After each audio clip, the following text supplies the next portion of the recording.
James Webb Space Telescope, $10 billion. The most expensive, most sensitive infrared observatory ever built. When it points at something and says, "This is 3 times brighter than physics predicts," institutions don't ignore it. They investigate quietly. In August 2025, Webb detected an infrared signature from 3I Atlas that broke every thermal model. 3 times the expected brightness, 3 times the heat, from a comet that should be cold, dormant, barely active at 2 astronomical units from the sun. The team ran diagnostics. No instrument failure. They checked for contamination. No flares, no artifacts. They compared with Hubble, TESS, ground-based observatories. Everyone saw the same thing: excess heat. So where's the press release? Where's the Nature paper? Where's the public discussion of an interstellar object producing unexplained thermal energy? Silence, because if they admit the core is too bright, they have to answer the next question. What's making it glow? And right now, every natural explanation fails, which leaves only unnatural ones, and those apparently we're not ready to discuss.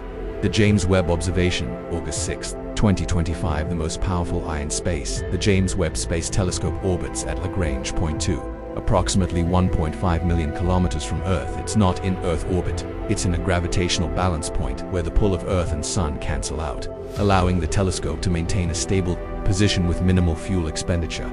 Its mirror is 6.5 meters across, 3 times the diameter of Hubble's, made of 18 hexagonal segments coated in gold, optimized for infrared observation. Gold reflects infrared light with exceptional efficiency, and infrared is where the universe reveals its secrets: heat signatures, chemical compositions, objects too cold or distant to glow in visible light.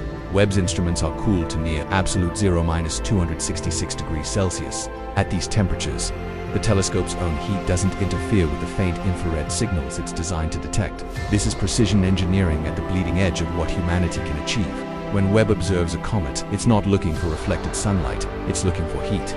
Thermal radiation emitted as sunlight warms ice, causing sublimation and out. This heat has a signature-specific pattern of wavelengths that reveals temperature, composition, and activity level.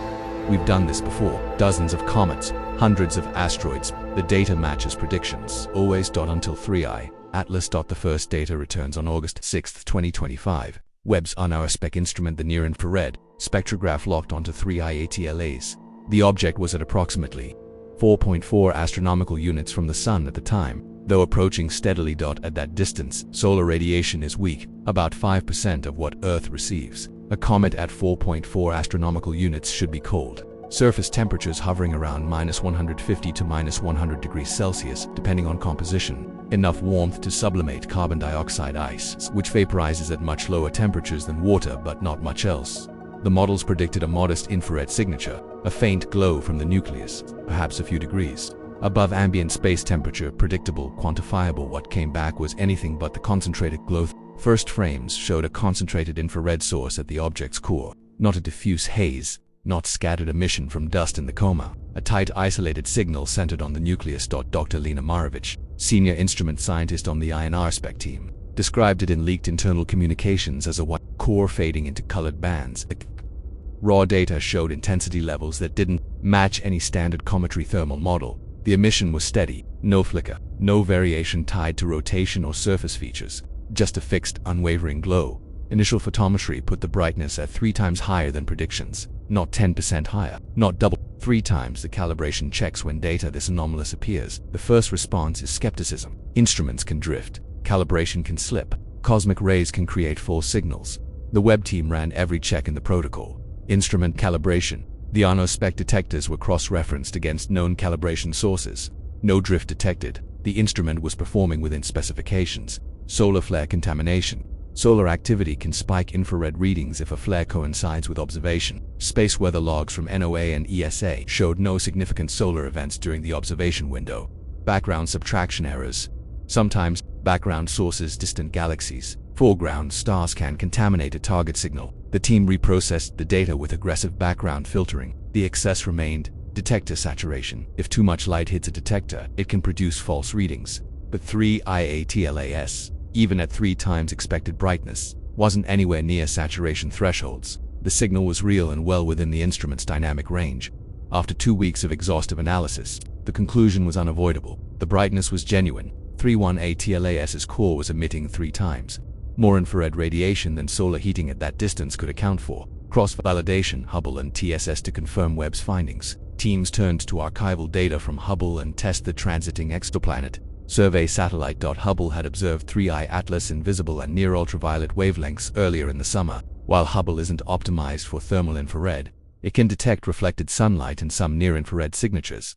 Hubble's data showed an unusually bright nucleus for a comet at that distance. Not thermal emission. Hubble doesn't measure that directly, but brightness that implied high reflectivity or more activity than expected. TESS, designed to detect exoplanet transits by measuring tiny dips in starlight, had captured 3I Atlas as a point source in its wide-field surveys. TESS can't resolve details, but it can track brightness over time. TESS data showed something remarkable. 3I Atlas wasn't flickering. Most comets show variations in brightness as they rotate, exposing different surface features to sunlight: bright patches, dark patches, active jets. 3I Atlas's light curve was nearly flat, constant brightness, hour after hour, day after day, as if the entire nucleus were uniformly active, or as if something beneath the surface were radiating steadily regardless of rotation.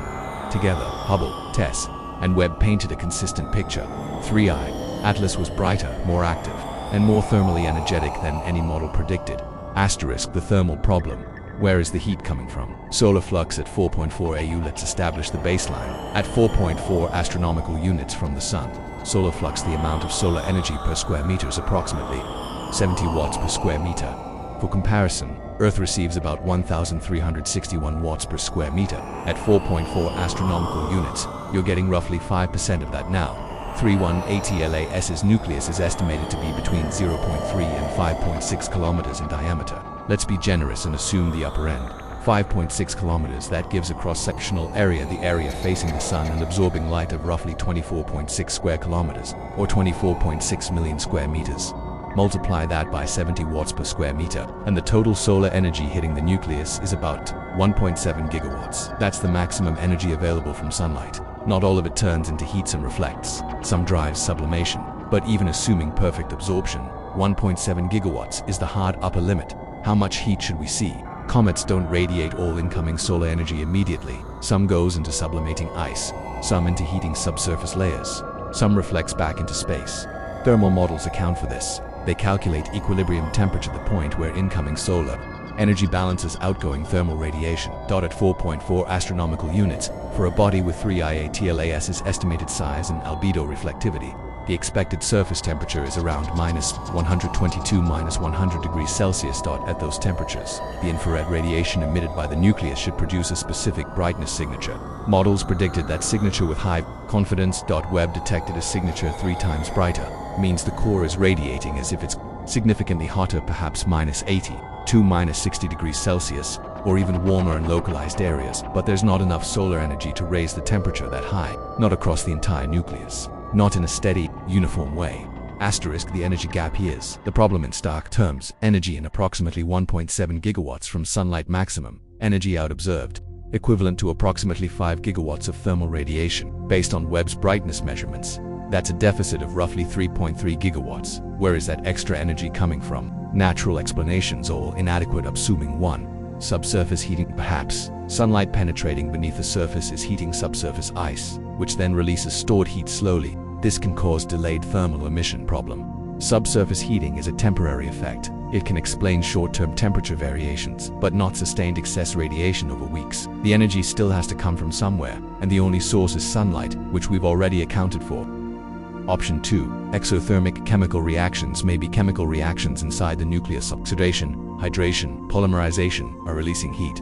Problem: chemical reactions require in the cold, radiation-blasted environment of interstellar space. Reactive chemicals are scarce, and even if present, the energy yields from known reactions are far too low to produce gigawatt-level output. Option 3. Radioactive decay. Natural isotopes like potassium-40, uranium-238, and thorium-232 decay and produce heat. Earth's interior is kept warm partly by radiogenic heating problem. The concentrations required to produce 3 gigawatts from a 5-kilometer body are absurdly high. You'd need the nucleus to be almost entirely composed of radioactive material, far beyond anything observed in natural solar system bodies. Moreover, radiogenic heating is diffuse and long-term. It doesn't produce the concentrated, intense infrared signature Webb observed. Option 4. Tidal heating. It. 3I Atlas were in a close orbit around a massive body like Jupiter's moon, Io. Heated by tidal flexing, internal friction could generate substantial heat. Problem: 3I Atlas isn't orbiting anything massive. It's on a hyperbolic trajectory through open space. No tidal forces. No gravitational squeeze. Option 5. Recent impact. A collision with another object could have deposited kinetic energy as heat, warming the nucleus. Problem. There's no evidence of impact, no debris cloud, no structural changes, no sudden brightness spike consistent with a collision, and impact heating dissipates quickly. It doesn't sustain itself over months. Every conventional explanation fails. The energy gap remains. The institutional SIO and Gigawatt wasn't published as of October 2025. No peer-reviewed paper has been published analyzing Webb's thermal measurements of 3I Atlas. Think about that. The most expensive telescope humanity has ever built detects a thermal anomaly in the third interstellar object ever observed, and there's no formal publication, no press release from NASA, no technical brief from the Space Telescope Science Institute, no data shared in the Mikulski archive of space telescopes, where Webb observations are typically made public. The raw data exists. Researchers with access to internal systems have seen it, but it's not flowing into the scientific community at large, and it's certainly not reaching the public. The vague updates what we have instead are vague, carefully worded updates. NASA's Goddard Space Flight Center issued a brief statement in mid-August. JWST observations of 3I Atlas have been successfully completed. Preliminary analysis is ongoing. Data will be released following standard review protocols. Standard review protocols, that's the key phrase. For most observations, data becomes public within 6 months. For high-profile targets, sometimes sooner. We're past that window now, and nothing has emerged. The European Space Agency, a partner in the Webb mission, has been equally opaque. An ESA blog post from September mentioned that 3I Atlas continues to be a target of interest for multiple observatories, but provided no specifics on findings. The leak called the absence of official channels. Leaks have filled the void. Anonymous posts on astronomy forums, screenshots of internal Slack channels, second-hand accounts from researchers who attended closed-door meetings. One such leak, allegedly from a Goddard engineer, described the atmosphere in the NIRSpec team meetings as tense. Another claimed that senior mission scientists debated whether to classify certain data as anomalous pending further study, a designation that delays public release. Dr. Lena Marovich, the most frequently cited name in these leaks, has not made any public statements. Attempts by independent journalists to reach her have gone unanswered. Her institutional email, normally responsive according to colleagues, has been silent. A pattern of suppression. This isn't the first time 3I Atlas data has been quietly shelved. When Hubble detected the anomalous lack of a visible tail in early observations, the images weren't featured in any press materials. They appeared in the archive, but without accompanying analysis or commentary. When TESS captured the unusually steady light curve, the data was logged but not highlighted in any TESS mission updates. When ground-based spectroscopists detected nickel without iron, the findings were published in a low-circulation journal and received minimal attention. Now, with Webb's thermal anomaly, the pattern repeats. Data is collected, anomalies are noted, and then silence. Why? The uncomfortable implications. One possibility, institutional caution. When you detect something that doesn't fit existing models, you don't rush to announce it, you trip it. You seek alternative explanations. You ensure the findings are bulletproof before subjecting them to peer review and public scrutiny. That's responsible science. But there's a limit. At some point, caution becomes obfuscation. Another possibility, the implications are too unsettling. If 3I Atlas is producing 3+ gigawatts of thermal energy with no identified natural source, the next logical question is whether the source is artificial. And that's not a question institutions are prepared to address publicly. Not without ironclad evidence. Not without consensus. Not without carefully managed messaging. So they stay silent. And in that silence, speculation grows. Asterisk the spectral signatures. What else did Webb see? Webb didn't just measure brightness. It captured spectra, detailed breakdowns of the infrared light by wavelength. These spectra reveal chemical composition, temperature, and physical processes. The dominance Webb's spectrographs confirmed what earlier observations hinted at. 3I Atlas is overwhelmingly dominated by carbon dioxide. The CO spectral signature at 4.3 microns was intense. Water vapor, typically the dominant volatile in comets, was barely detectable. The ratio was extreme. Some estimates put it as high as 20:1 CO2HO. This is alien chemistry in the literal sense. Comets formed in our solar system's outer regions are water-rich because water ice condenses abundantly in the cold zones beyond the snowline. CO-rich bodies require formation in even colder environments, interstellar clouds, perhaps, or the outer disks of other star systems where carbon chemistry dominates. 3I Atlas carries a chemical fingerprint that says, "I am not from here." The unknown absorption lines, but the CO wasn't the strangest part. Embedded in the spectra were absorption features, dark lines where specific wavelengths were missing, absorbed by materials in or around the nucleus. Some of these lines matched known molecules, others did in single quotes t. Dr. Carey Liss's team at Johns Hopkins, analyzing the spectra in detail, identified several absorption features that don't correspond to any catalogued molecular or atomic species. One set of lines tentatively matched rare-earth element compounds materials like europium or these elements exist in trace amounts in solar system bodies, but not in concentrations high enough to produce detectable spectral signatures. Another set of lines suggested complex organic molecules along carbon chains, possibly with nitrogen or sulfur bonding, not simple organics like methane or formaldehyde, something more elaborate, something that, on Earth, would be associated with biological or industrial chemistry. The metallic reflectance web also detected sharp reflectance features in the near. These are characteristic of smooth, metallic surfaces. Typical comet nuclei are rough, porous, and covered in dark, organic-rich dust. They scatter light diffusely. They don't produce sharp reflections. 3I Atlas does. Spectroscopists noted signatures consistent with nickel-cobalt alloys, metals chosen on Earth for their strength, corrosion resistance, and thermal stability. Exactly the materials you'd use if you were building something meant to survive the rigors of interstellar space.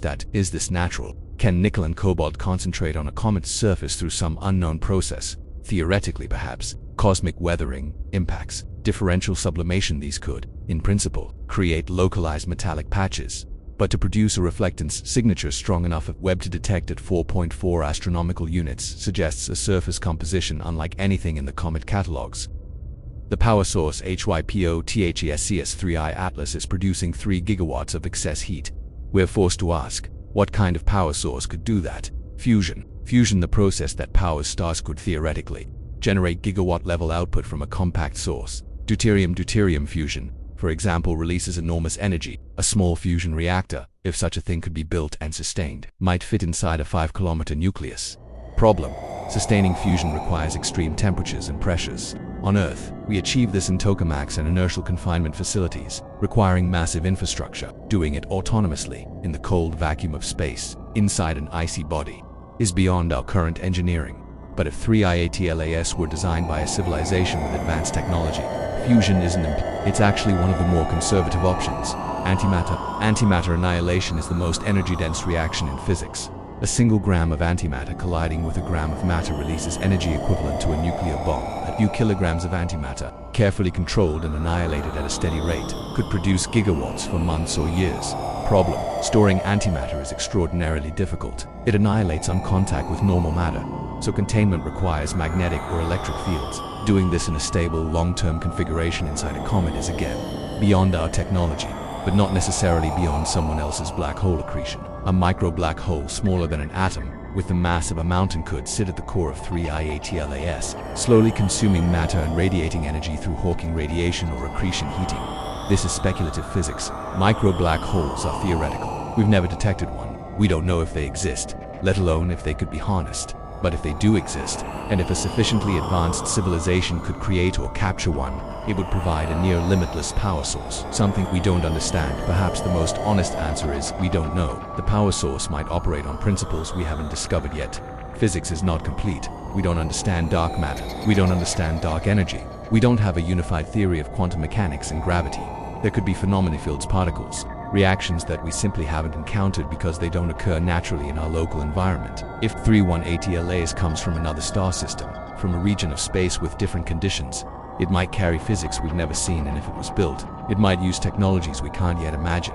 Conclusion: the unanswered QSTO. On August 6, 2025, the James Webb Space Telescope, humanity's most sophisticated infrared observatory, detected something it wasn't supposed to see. A thermal signature 3 times brighter than physics predicts. Sustained, concentrated, unexplained. The instruments were calibrated. The data was cross-checked. Independent observatories confirmed the anomaly. And then, silenced on no press release, no peer-reviewed paper, no public discussion, because the question that follows is too dangerous to ask out loud. What is powering 3IATLAS? Every natural explanation fails. Solar heating, insufficient. Chemical reactions, too weak. Radioactive decay, implausible concentrations. Subsurface reservoirs can't sustain this output. What remains are answers that challenge everything we assume about our place in the universe: an artificial power source, fusion, antimatter technology from another civilization, physics we don't yet understand. These aren't comfortable conclusions. They're not safe. They're not easy to fit into institutional frameworks or public narratives, so they're not discussed, at least Not officially, but the data is there. In Webb's archives, in Hubble's records, in TESS logs and spectroscopic databases. 3I/Atlas is glowing 3 times brighter than it should, and something, somewhere inside that icy nucleus, is making it happen. Subscribe to Cosmic Atlas, because when the universe hands us a question we can't answer with current science, someone needs to keep asking it. The core is too bright, and no one will tell us why.